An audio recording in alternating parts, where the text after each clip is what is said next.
Bonjour les amis, j'espère que vous allez bien et que vous êtes en forme. Alors, je ne sais pas si vous vous souvenez d'une vidéo où je parlais d'un scout qui avait fait des pâtes pour sa patrouille et qui s'enflammait en disant elles sont bonnes ces pâtes, elles sont bonnes ces pâtes.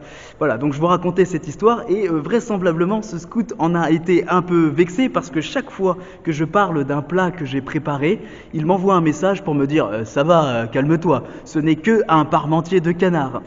Donc, pardon si je t'ai blessé, je ne voulais pas te blesser. Et puis d'ailleurs, tes pâtes, elles étaient très bonnes. Et ce qui fait qu'elles étaient bonnes, ce n'était pas tant la qualité des pâtes, parce qu'au fond, c'était des pâtes, quoi. Mais ce qui fait que ces pâtes étaient bonnes, c'est le cœur que tu y as mis. Vous savez, c'est un peu comme les petits-enfants qui vous apportent un dessin qu'ils ont fait. Et là, quand vous voyez le dessin, vous dites la vérité. Bon, le dessin ne ressemble à rien puisque c'est un dessin d'enfant, mais vous dites la vérité. Oh, mais c'est magnifique! Et effectivement, vous ne mentez pas puisque ce qui fait la qualité de son dessin, c'est le cœur qu'il y a mis. Ça, c'est peut-être une chose qu'on pourrait retenir.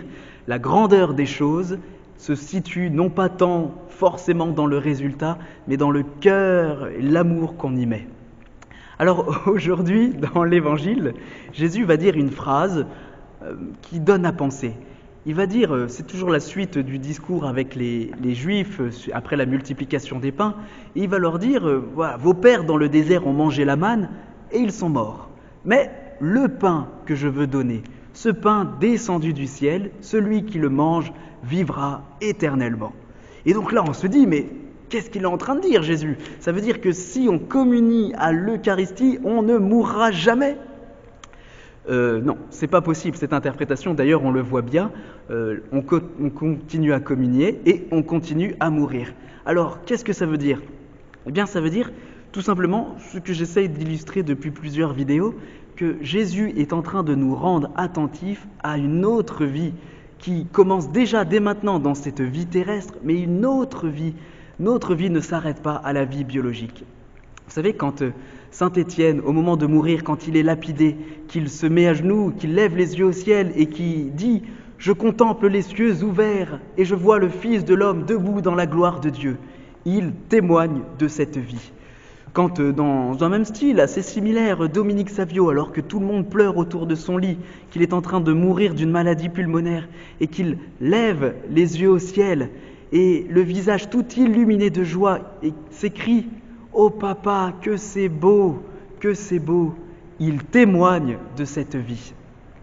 Mes amis, cette vie éternelle qui nous est déjà donnée maintenant, dans les sacrements, dans la prière, cette vie éternelle qui constitue à communier d'une certaine manière, à être unis au Père, cette vie éternelle, elle nous est déjà donnée et personne n'a le droit ni le pouvoir de nous en priver.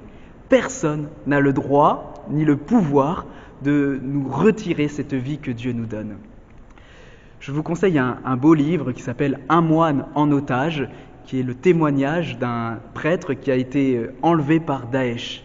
Et dans ce livre, le moine témoigne en disant « Pendant ma détention, j'ai commencé à être libre, vraiment libre, le jour où j'ai compris que personne ne pouvait m'empêcher de me tourner vers Dieu, que personne ne pouvait m'empêcher d'unir mon esprit à celui de Dieu.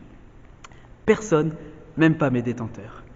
Mes amis, personne ne peut nous empêcher de vivre de la vie éternelle, parce que cette vie nous est donnée par Dieu.